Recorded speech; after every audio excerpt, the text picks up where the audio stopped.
Good evening, folks, and welcome back to another episode of Soaring Profits with your boys, the Soaring Profits, Patrick and James. And tonight we've got kind of one of our OG interviews, right? This is going back almost a year now when we first interviewed Rhonda Marie. Rhonda Marie comes from great province of Ontario, running all over the place. Marathon runner, ultra marathon runner, Ironman. She's doing all kinds of crazy stuff, and she's doing it visually impaired. There's kind of a unique spot of this. We talked with her before about what that looks like, the process of running, the way that she does it, the community that really gets behind her and supports her through that process. And it's a pleasure to have her here tonight. But you folks know that James and I, we've sort of been all over the map here recently. I had a huge back issue. I have been sick as a dog. It has been a bit of a hiatus for the Soaring Profits guys of late. And we are super glad to be back, fully energized, back to jump in. And again, really unveil those stories of champions. And I couldn't think of anyone better to bring on here other than Rhonda Marie. And Rhonda, you brought somebody with you today. Who's this handsome guy down below? What's he do with you? This is a guide of mine. I guess it's this way. Oh, there you go. This is Byron. Backwards. Byron is helping me out with a big race coming in 38 days and about 12 hours. So what does that look like? You've got a big race. Now, the average person, if I think of a big race for me, that was like a high school track meet. I'm going to run 100 meters and then be tired, go have a cheese sandwich, call it a day. What does that look like for Rhonda Marie? Well, go big or go home. And Byron's he's gullible, so that works in my favor. Byron last year guided for me in a, 5K? I think it was 5K open water swim. And we are going to do what they call a double Anvil in Wisconsin in September. And it is a double Ironman distance triathlon. Okay, so hang on a second. Double Ironman. So what is a single Ironman? Single Ironman is about a 4K swim.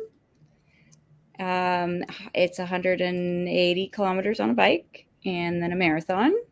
So 42.2 kilometers. So we're going to do twice that. Yeah. So I just did a marathon. That was a couple of months ago.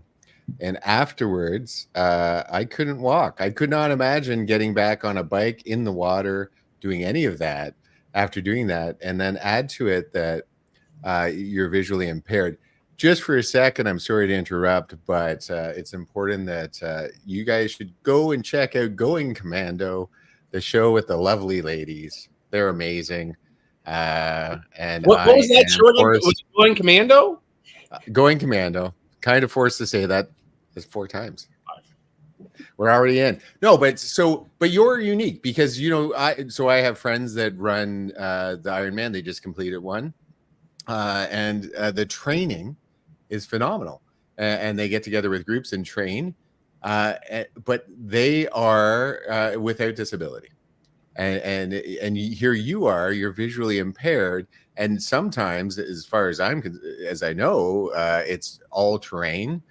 There's rocks, there's cliff faces, not to mention swimming. Like I have tried, so I'm going to do a little sprint triathlon. That's awesome. Sprint, and I've been training this 800-meter swim. And do you think I could go in a straight line at any point? So how do you do that with a guy like Brian? I do that because Byron is my eyes. So I don't have to do any of that work. I'll let Byron talk to you about sighting. I'm not. I love that.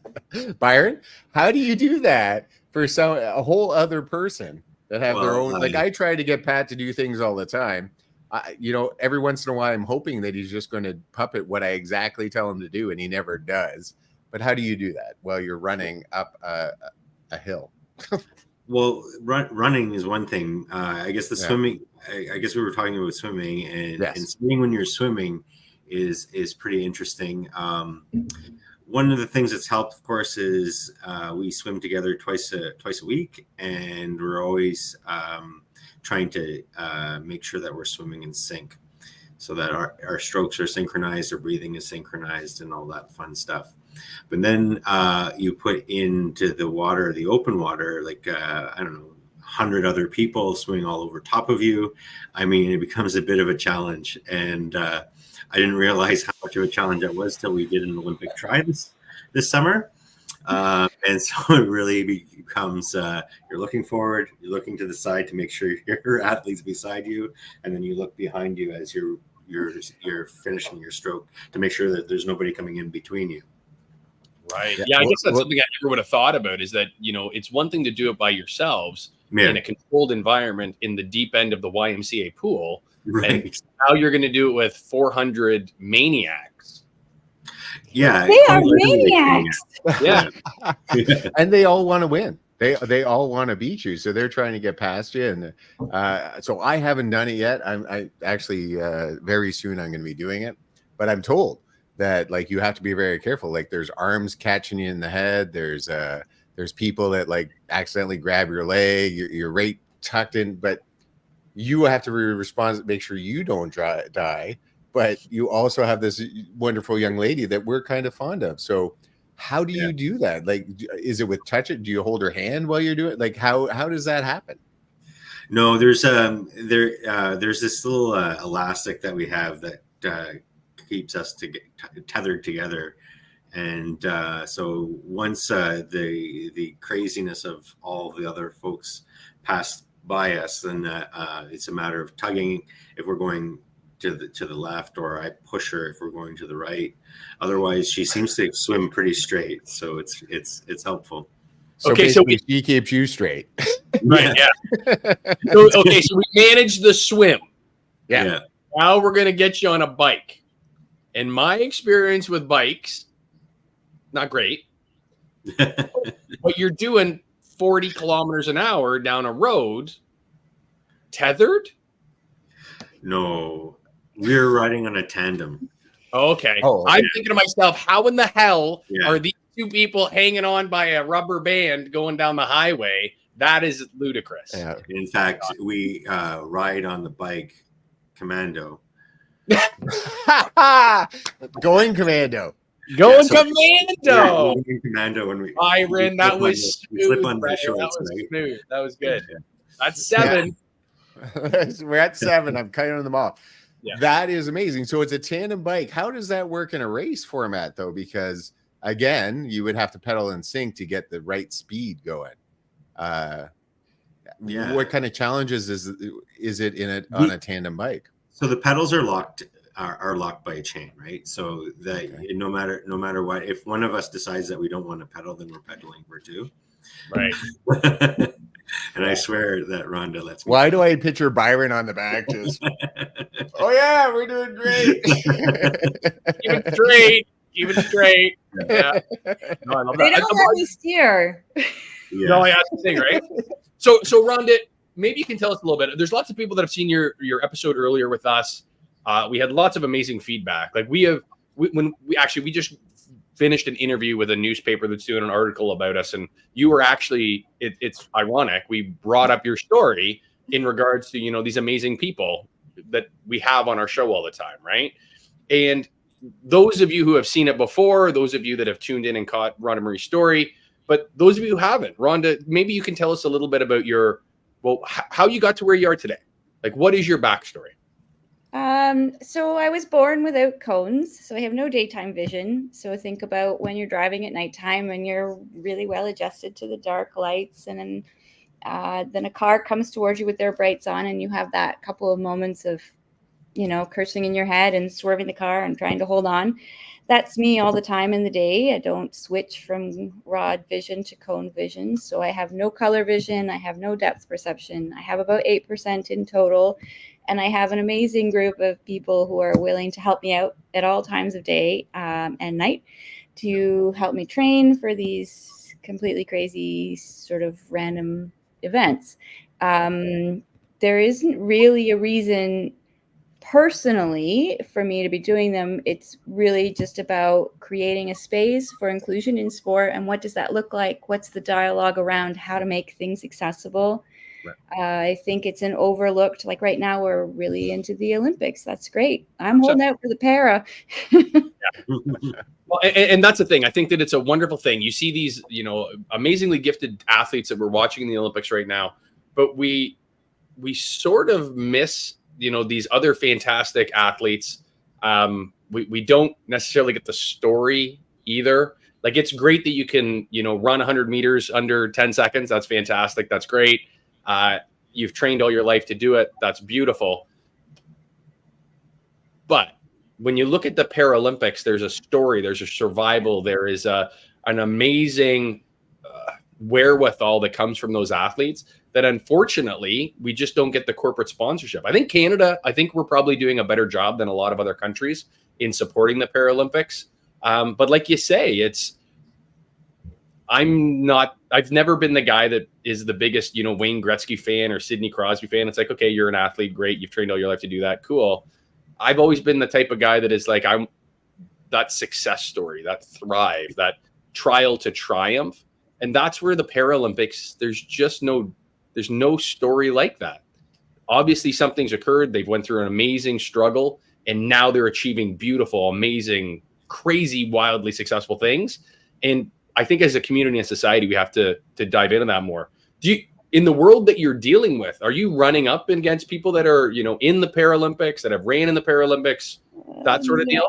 No, it's definitely a weekend warrior kind of thing. And it's really, I think, important to see sport in all of its different avenues for sure. And I think Byron could attest to the fact that when you go out and run 100 miles, it'd be rare to find a blind athlete. And if there was one, there might be one.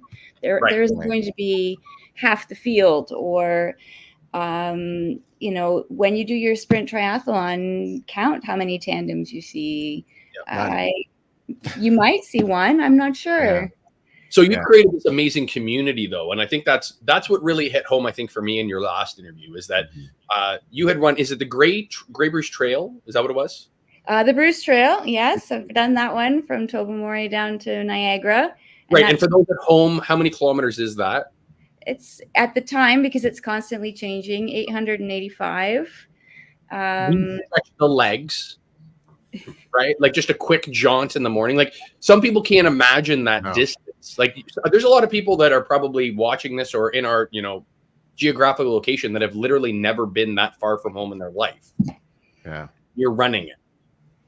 Well, Byron runs on it all the time. He could tell you the technical terrain that's underfoot is difficult to describe. Right. Well, there's cliff faces, there's rocks, there's all kinds of terrain problems. And I've ran on trails myself, and I trip every third second because I'm hitting roots, I'm hitting rocks, and so it is hard for me to comprehend when. Well, the most I've done is the full marathon, and your legs turn to rubber right after that. It's hard for me to contemplate on mile 400 or kilometer 400 how you, let alone, your guide, are still able to circumvent that. Like, what are the challenges on those big runs that you're doing that having a guide helps with, but also, things you've had to overcome to be able to be successful? I think not falling asleep is key. And Byron and I have done running. He's guided a multi-day race for me before, and I think we were both tired the second day.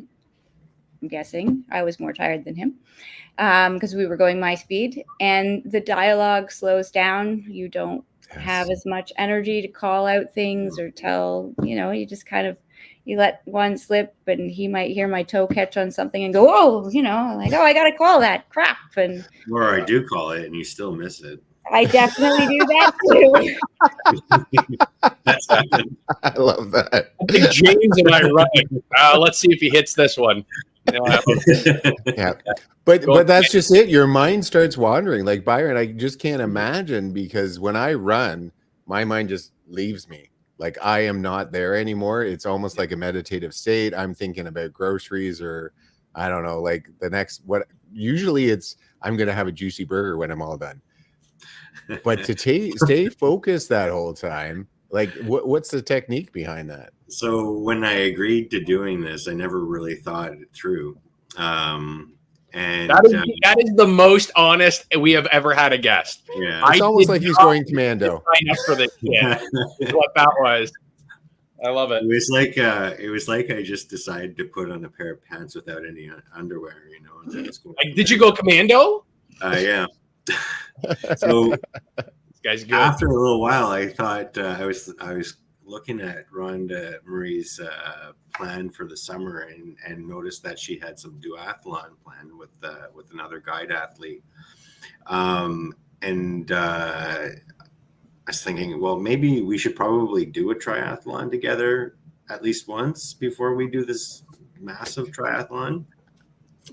And as it turns out, that we ended up doing the duathlon together because the other guide athlete, for whatever reason, couldn't make it. And apparently I failed miserably at being a guide at that point. What is the gauge to failing miserably? Was she all like bloody and cut up? No, it's just that you know, in the training leading up to that point, we'd gotten very comfortable. Like, so we usually go down routes, paths or whatever that Ron is really familiar with, and so I got lazy, not having to call out and practice doing that. And so then when we did the duathlon, I fell into that comfort zone of, you know, not calling things out. So we had a little conversation. She reminded me of all the things that I need to be doing. And so I'm scared. I'm invited back to the party if I keep this doing. Yeah. We did the Olympic triathlon. I think I did a lot better at that. That's calling awesome. Out different things, you know, when we're on the bike, you know, letting her know that we're turning, not falling. Nice. Yeah. All sorts of things like that. But definitely doing this over. I think what's our predicted finishing time? Something between 30 and 40 hours. 36 hours. So doing this for 36 hours is a little daunting. Right. But at least for the first 8K, I don't have to say a thing. Right. Yeah. No, you don't want to breathe or talk during that moment. That's for sure. Yeah. Well, so have you personally, though, done anything like that on your own? Like, have you been able successfully to do something like that by yourself? So like an Ironman or a triathlon? Yeah. No. I haven't ridden a bike effectively since I was a teenager. Rhonda Marie, are you hearing this? Are you hearing this? Where did you find this guy? Yeah. So we're standing in the water in Milton right before our Olympic triathlon. And the announcer says, who's here for their first triathlon? And I'm tied to the guy that put the pen. So as a bystander, right? I'm a funny guy at times. I have a bit of a sense of humor. I would have yelled, "Oh fuck!" Right? Like, honest to God, like let's take this for diagnosis for a second. Well, Rhonda Marie, God bless you, but you are visually impaired. And visually impaired. Like, I can look at you and I can see that you've got glasses on. Like, you're visually impaired. You're tied to this man who goes, I've never done this before ever. Yeah. And the good news is he hasn't been on a bike since he was a kid. So this is going to go well. So nice. Okay. Nice. All joking aside, I think it's amazing. Go ahead. I'm going to be mum for a minute. Sure. Rhonda Marie, you thought about this? So, okay. Byron has done lots of long events. He's been awake for multiple he do it with hours. Pants on? Yeah. Sometimes he goes commando. I don't know. I'm not there. There are times. No, I've participated in many ultra events. In terms of time, I was at a 120-mile race in BC. It took me 42 hours to finish that race. I mean, we had one of the worst storms that passed through that area, and so I managed to survive. I've done other fun races. Like, there's this one they call Hurt in Hawaii, and it's a 100-mile race as well. You know, up and down the mountains, something like 26,000 feet of elevation gain. Wow. And I mean, I'm not the fastest person in the world. There are lots of men that are faster than me, but I finished that one in 33 hours. So I'm not new to the endurance sport and staying awake overnight without sleeping.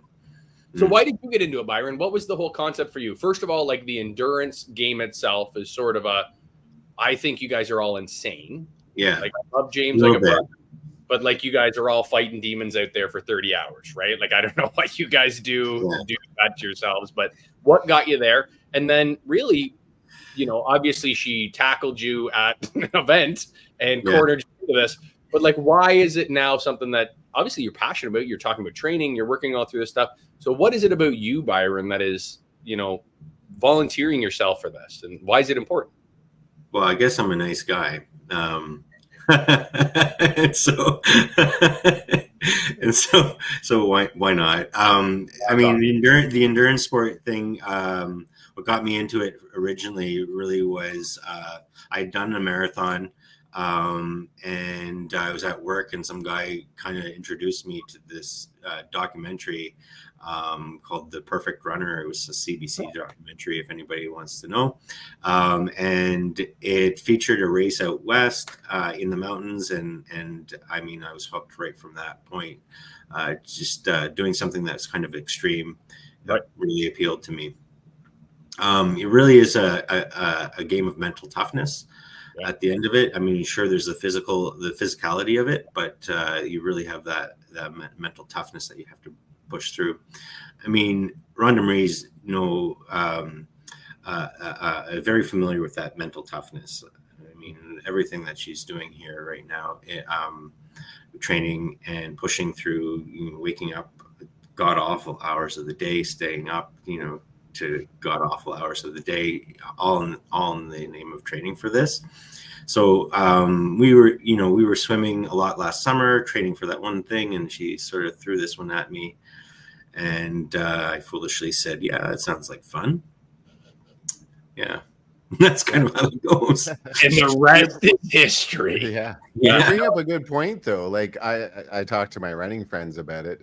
Like to just do a marathon, that's not like 800 kilometers of, I don't even comprehend that, but the amount of time leading up to that you spend running on a trail or running or stretching takes up a lot of your time. It takes up most of your life. Can you give us a little tidbit, like a little look into what training looks like for this kind of event?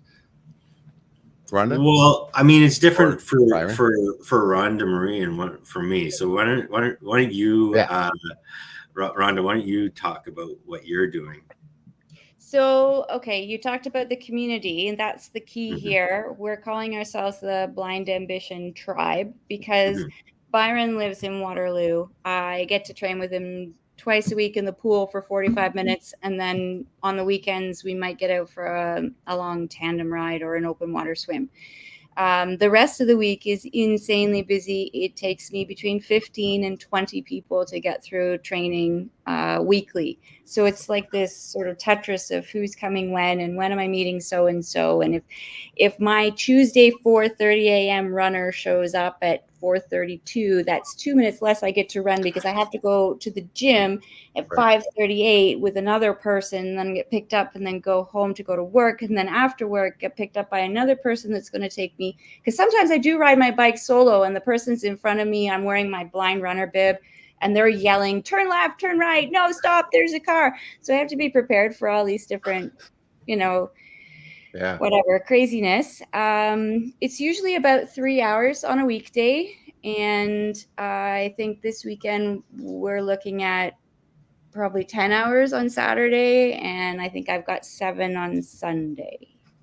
So Rhonda Marie, you just brought up something, that I think, my normal sightedness that I take for granted, obviously, but you're talking about riding on the road with your own bike, not being able to see and waiting for the worst possible outcome. Like, how do you mitigate that in your mind? Like, not only that I'm going to go 800 miles today, 800 kilometers over this journey, but like also that I'm a millisecond or somebody else's, laziness, or Byron maybe doesn't even wear pants today. Maybe he's going commando. Right? But 11. The danger capacity that is just instantaneous and you don't see it. Like, how do you do it? How do you put that beside you? I'm told that there is a behind the scenes bet going on when I get passed off from one guy to another. Oh, I didn't kill Ronda today. Right. Yeah. What's the over under on killing Ronda? Yeah. No, but there must be like it's funny. There's a mental capacity that's I think Pat's talking about that you have to overcome. Like I don't want to say it like that, but it's a faith that you have to do, right? Way to go, asshole. And when we talked last time, I know I'm an asshole. I'm sorry. I'm going commando right now, so I'm a bit of an asshole. But no, but there is a faith to it that, like you told me, I'm like, how do you get these people? And you said sometimes they show up and you don't even know them. So not only like Byron here, you know him, you know that he hasn't ridden a bike since he was a kid. He's never been in anything like this, and swimming's a challenge. But no, but seriously, scissors that got him. No, but seriously, so this person shows up, and it's like this interview where you don't really know them. You have those few minutes of, hey, I'm Rhonda Marie, and then you have, like you told us, in some cases you have to train them. How do you trust that run-in at Mach 1? I just, what is the mental capacity of that? Like, what's going through your head when you do it? Okay, so they say that in Ontario, 1 in 7 people live with a disability. Mm-hmm. So that's, seniors with dementia, that's mental illness, that's physical disability, that's all of them. And I think that there's a place in sport for that. And I think that finding that place has always been my push. It's always because I, as a child, was never included in the, schoolyard games or the gym class or whatever. I was in the library writing essays on how to play soccer, not invited out on a team, that kind of thing. Wow. And it just makes you kind of angry about, well, what am I missing and why? Yeah. Well, let's change the dialogue a little bit. There is, in our world as it stands today, a massive amount of fear, massive, over very, very real things that I won't get into, but generally speaking, a massive amount of fear and really, really angry people, upset people who have been stigmatized, et cetera, et cetera. Yep. And I think sometimes, someone will help you do a thing and you believe in the better of humanity for like all of 5 seconds before your road rage comes back or whatever. Yep. I feel like we, and I mean all of us, humanity, deserve to be treated equally, to be trusted, to be able to show our worth, our just our true colors.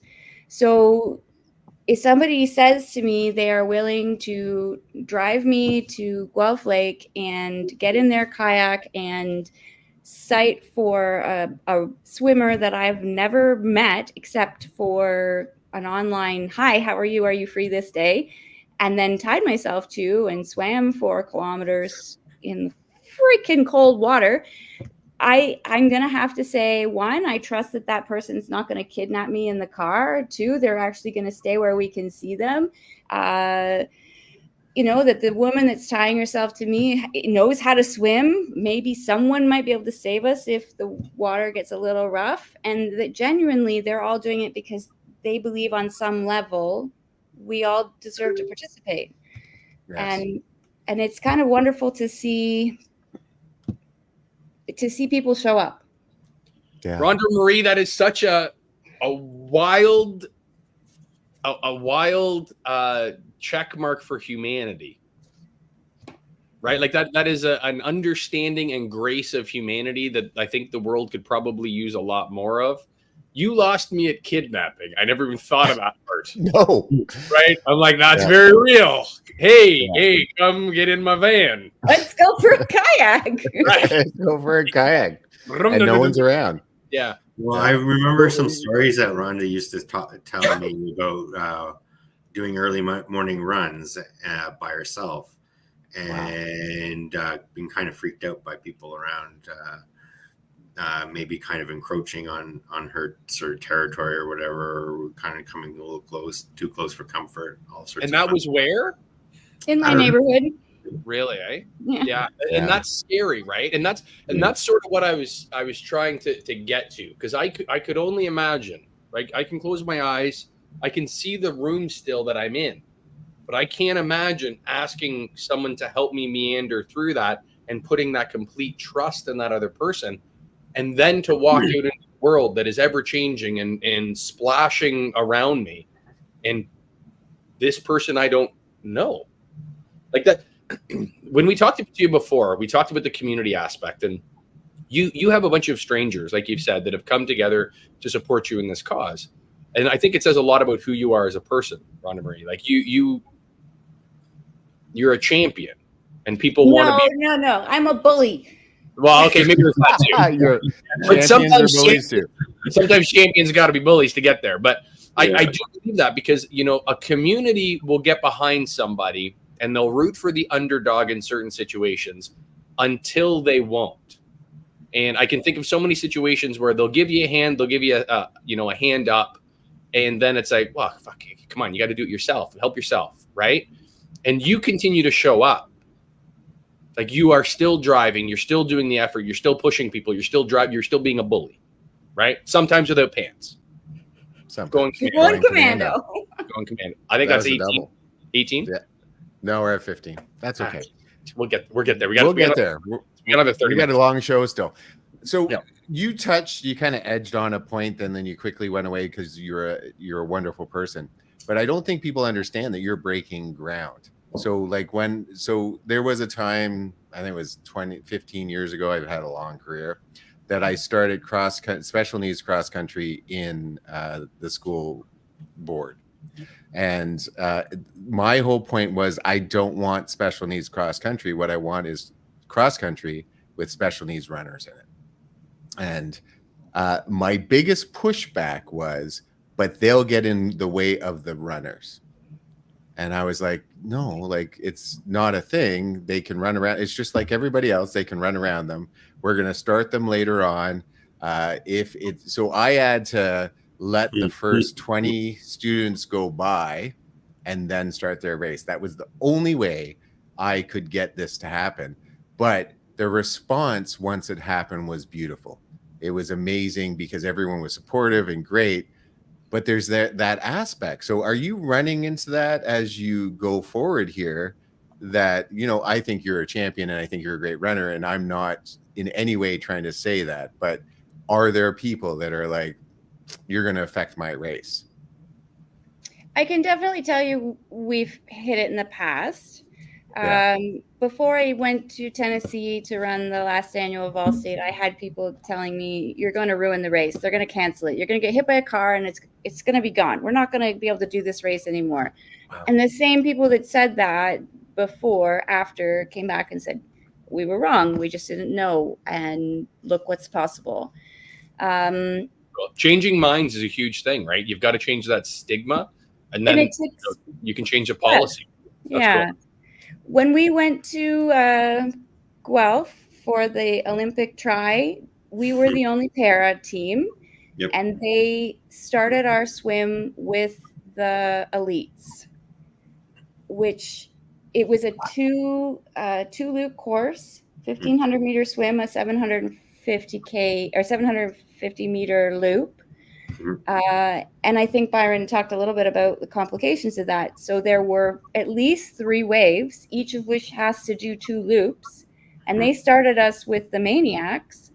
And we were, well, I wasn't. I was just, but I think Byron was playing bouncer, trying to get us some space. Yeah. And I had asked before, can you just tell them we're in the water? Because they should know that there is someone tied together. And he wouldn't announce it. Well, we're all going to bump into each other. Yes, but it'd be nice if you told them. And I just heard a story from Lake Placid. somebody swam over a blind swimmer, and they undid their tether and it sank to the bottom. They were almost disqualified because of that. I think those things are ever present, but it's maybe just because of ignorance, not malice, maybe, right? I'd like to think so. Yeah. Yeah. And I think in the case of what I was talking about, it wasn't malice. It was like good ignorance. People that didn't understand how beautiful it could be. And it's unfortunate that that's happening. And I wonder why they wouldn't announce it, or why they put you with the elites. Because I unfortunately at one time joined a race and I was late to get to it, and so I went to the front, and it was insane because everyone's right beside you and they're flat out, like, yeah. And they're serious people. When we started, actually, when they told us that we were going to be going with the first wave, I was like, oh, that's great. Whatever. We'll just go at the back of the first wave and we'll let them go ahead. And the second and third wave, I mean, they'll never catch up. They kind of swam over us. I mean, there are a lot of, there are a lot of things that, I mean, I would have never thought of if I'd never started doing this with Rhonda Marie, really. And you start to see the world from a different perspective when you're helping out and joining in. Yeah. No, so I think. Sorry, I was just thinking. I think a lot of the organizers really just don't have any exposure and understanding of what the challenges really are. And so for us to do this at for example, the Mammoth, Mammoth, it really brings to them exposure of the different considerations that need to be made. Right. And that's where I think, we have these events, they're huge, sponsorship, there's promotion, there's all these sorts of things. Mm-hmm. So the inclusion aspect should be such a big part of this. Like, with all due respect, you guys should be showcased at every one of these events. Like, there's a story, there's an amazing opportunity for, X brand to, hey, look at what we have here, right? Look at how we're supporting and sponsoring and diversity and all this. Yeah. And it almost seems like we're going to make it as complicated as possible for you guys to be successful in this process. And that's such a missed opportunity at the end of the day. Like, let Rhonda Marie and Byron do their thing, do it safe, do it successfully. And it's an amazing story, such a success story for our event. Yeah. Or we can stay with the status quo with a bunch of crazy nut jobs, and it's just a regular old event. I think it's such a missed communications opportunity that it's too bad that they're not doing better, right? That's wild. So when you guys are doing your thing, mm-hmm. You mentioned you wear a bib. Yeah. So what is that about? So it's bright orange, and it's like a vest. It goes over and it says blind across the front. So that people know that they're, well, you should see the looks I get when I ride my bike with that thing on. Then. Yeah. I believe it. I mean, it makes more sense on the back of a tandem or with someone else that's running or whatever, but I can't wear it in the water, obviously. Now, as a guide, Byron, do you wear anything that it signifies that you're commando. A guide? Yeah. I mean, I've been at different at some events, like some 100-mile events in the States, for example, or fixed time events or whatever that go for 24 hours or more, where there have been folks that they'll have like a bib on that says guide runner. Actually, I think when I was doing when I was helping you, Rhonda, at the which one was it? Conquer the Canuck. That's it. I had the penny or whatever, not a penny, but the bib for that said guide runner or whatever. Mm-hmm. I think it's good to have that. It really kind of highlights to folks what is going on and why we're doing it. When we were doing the Guelph try, I mean, it was pretty novel that there was somebody there with a tandem bike, or a couple there with a tandem bike and riding along. And some guy came up to us and said, "Oh, that's a great idea." And without really understanding, I mean, why we were on a tandem bike. Yeah. I said, well, she's not riding a bike on her own, that's for sure. Right. Great idea. Yeah, it's awesome. I should do that. I'm gonna get myself to so say I'm in this event that's coming up and I see you two. Mm-hmm. What should I do? Like, what is it that's going to impede you? What's going to help you? Like the whole point of this is to promote you being in these events and other able-bodied people being in these events. What do we do? Like, is there a practice that we should be doing? Should we give you lots of space? Do we just treat you like everyone else? What is it that you're expecting? That's a tough one because it depends on your course. Don't undo my tether. That would be number one request. Tell me no one's done that. Seems fair. Yeah. Seems fair. Okay. Starter, don't untether me. Okay. Got it. Yeah. Definitely the transition area is really crowded. It's always really crowded. They usually give us a special space for the tandem because she's 8 feet long. She takes up a lot of space. Not deliberately getting in the way, but we don't need special. We just need some awareness, right? If Byron's calling things out, don't give us funny looks. That would be good. Although I'm not seeing them. I just think they're usually pretty prevalent. People are wondering why. What race bike look like? Like I know what a tandem bike is, but I can't imagine what a street tandem race bike are. They like some of the bikes like, isn't too pretty. I mean, it's a pretty. She's beautiful. It's a pretty heavy bike. I have a feeling she has a name. Yeah, this is a soft spot I see in the relationship. Is it Lumpy? What's her name? Daisy. Daisy. I knew it. And she's got streamers and drives me crazy. Streamers. Does she have a basket? Kidding me?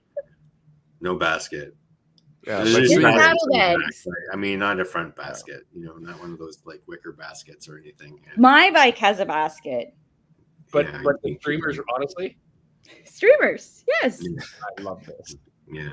Byron's really happy about the streamers. You can see it all over his face. Yeah. He's like so thrilled. You got the streamers, you're going commando, and you're riding down in tandem.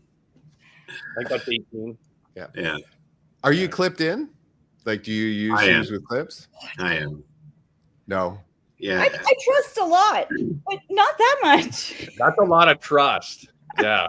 I'm not sure there's a lot of trust actually, because I mean, I hear some of the things that she says and she's freaking out most of the time when she's on the bike. What the hell is happening?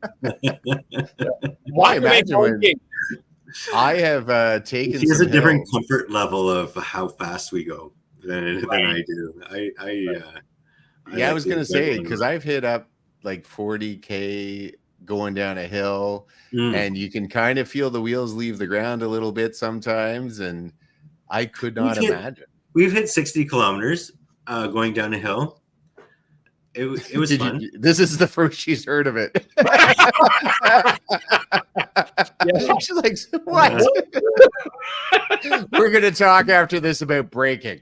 At the duathlon that we were participating in, there's this humongous descent, and we went pretty quickly down that. I mean, pouring rain on top of that. Yeah. Wow. There are disc brakes on it, and even with the disc brakes, they were kind of smoking. You know what I'm saying? Wow. Yeah. It was. Disc brakes are great, but they have limitations as well, especially when they're wet. At 60. Yeah, 60. Yeah. At 60. Nice. So Byron, as a guide, what have you run against some challenges that, well, besides the tandem swimming that you had to overcome, but you're glad you overcame them? like, what are your biggest challenges that you didn't even think there's no way that would happen? Oh, that's a tough one. I usually kind of roll with things. So, I mean, really, the biggest, for me, the challenge is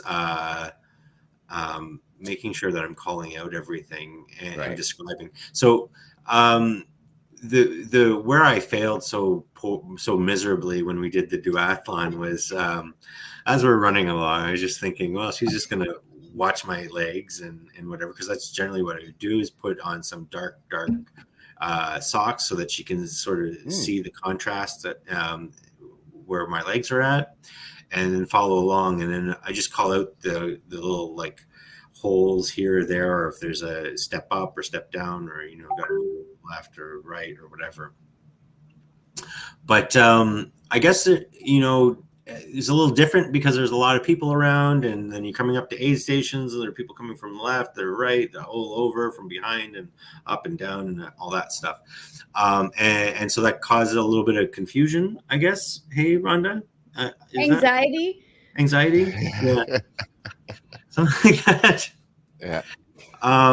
And so really the challenge is making sure that you're describing what's going on and what I'm seeing and what she is sort of seeing. I mean, I'm not really sure.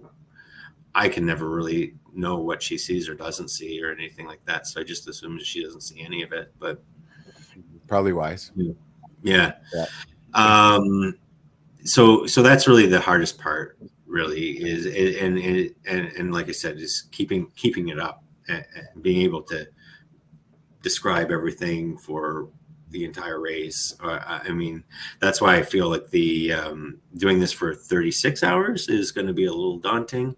I mean, like I said, the first part I don't have to say much, but good thing. Yeah, that's great. Like, so last time you were here, Rhonda, you mentioned there's an organization that has started kind of linking guides with people who need help. Is that organization still running? Is it taking off? Is that how you're finding people? Like, where are we at with that? Because it was fairly new, I think, when we talked. Achilles Canada is not that new, but they definitely will hook you up with different chapters and regions, and you can dialogue about finding guide runners, help with tandem bikes. I think that's bigger in Toronto. There's another one that's a bit more international, definitely more for US. It's called United in Stride, and you can register either as a guide or as an athlete and tell them your area and what you're interested in participating in, and also what race you're headed towards. So say I wanted to go and race in Detroit, I could look for a guide in Detroit that had run that course and was familiar with maybe what I would need and run the same speeds. So that's helpful as well. Most of my people have just come from the general running community in my town, in my area. And sometimes I will reach out to a local group, a local running community, or a triathlon group and say, hey, I need you, can you refer? And they'll point me in a direction. That's incredible. So if someone wants to get in touch with Achilles Canada, what's the best way to do that? Online, for sure. They have a form on their website, achilles.ca, I think it is. And again, you can find out more about them. And they have an annual fundraising race in Toronto around St. Patrick's Day. So that's a good way to see more disabled athletes than able-bodied athletes all in one race. And then you get to finish with beer, so that's lovely too. Well, yeah. So we had Brian McLean from Achilles Canada. Yes, yeah. On an episode here, and again, great guy, great organization. Talked a lot about it, and again, it's unique when you bring communities together. And Soaring Profits, that's what we're all about. Again, it's unveiling the stories of champions. And when we talked to you before, we're talking about a year ago now, lots of change, your life, all the things that you're working on, things that we're working on, right? But the community that you're building, the community that Achilles is building, like all of it boils down to really working together and solving problems. And we've said it before, I'll say it again, Rhonda Marie, it's impressive the way that you're able to do that. Byron, you're sitting here today. You got bullied into not wearing any pants, commando. Like it's really an unfortunate situation for everybody. But no, Byron. So obviously you looked at this and you said, "Hey, I'm willing to help. I'm willing to throw my hat in the ring and help somebody out." And I think that's such a character situation for yourself, jumping in and doing that. It's probably a lot easier on your Saturday mornings to sit at home and just chill out instead of being tied to Rhonda Marie and floating around on a lake for the afternoon. And probably being hit every once in a while. I bet you she hits the shit out of you, doesn't she? No. You can tell us it's a safe space here. She's non-violent that way. Yeah. I am violent with my words. That's better. There it is. No. There it is. No, I love what you guys are doing. I think it's a beautiful thing. And I think that more communities need to step up in that facet is, how can you help your fellow man? How can you help people take that leap of faith? And Byron, good luck on your leap, brother. But it's taking that leap of faith and really doing something for somebody else. And I love it. And it's literally what we're trying to do here with Soaring Profits is showcase those stories, the communities to come together, change the world in a better place. And Rhonda Marie, you get to live the passion that you've wanted to do for years and years and years because of these other people. It's a beautiful thing. I love it. I think it's amazing what you guys are doing. Yeah. I think back to like some of the classroom work I've done with kids with special needs that, like you said, the soccer game happens and then they're in learning about soccer instead of doing it. And there's the cat we were all worrying about. Does he have pants on? He's going commando. He's going commando.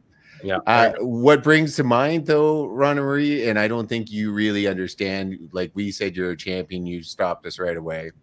There's a young boy out there that's maybe watching one of these events with their parents and now they're going to do it. Maybe they won't be sitting in the library writing about soccer and they'll go play it because you're breaking ground every day in every way. And as far as I'm concerned, that makes you a champion. If you can go literally into the darkness and shine a light for people that are behind you and reach back, and that's what you are saying, that's what you're doing. You're reaching back into that and saying, hey, come on in. It's going to be, you can do this. There's guides out there that can help you. You're an absolute champion, Byron. You're a champion, man. Like I could not imagine going through that punishment by myself, let alone being responsible for someone else. Even someone as beautiful and charismatic as Rhonda Marie. I get it, but to give up your days and your weekends so that you can make sure that she has a successful race, you're a champion as well. And I just want to thank you both for coming on the show. I think it's amazing. Yeah. What we do now is Rhonda's kind of aware of it, so maybe we'll start with you, Byron. Sure. I want you to look into the camera and maybe there's a young athlete out there that doesn't think that they can be an athlete. Maybe there's someone out there that's feeling alone and thinks that they can't rise to the challenge. What would your advice be to them? Well, I used to also coach at like the running room, just a half marathon program. And often people would come into the store if I was there, for example, and ask, hey, do you think I can run the half marathon? My answer is always yes. It's a matter of whether you want to or not. So if somebody wants to do something, then there's nothing stopping them except for themselves. Absolutely. And Rhonda, same kind of question. Like, what would you say to an athlete that maybe feels like they can't do it? Maybe they've been told they can't do it. There was a time that you were told you can't do it. What would you say to them? Find your people. I love it. Right. Yeah. Find your people. They'll help you. Yeah.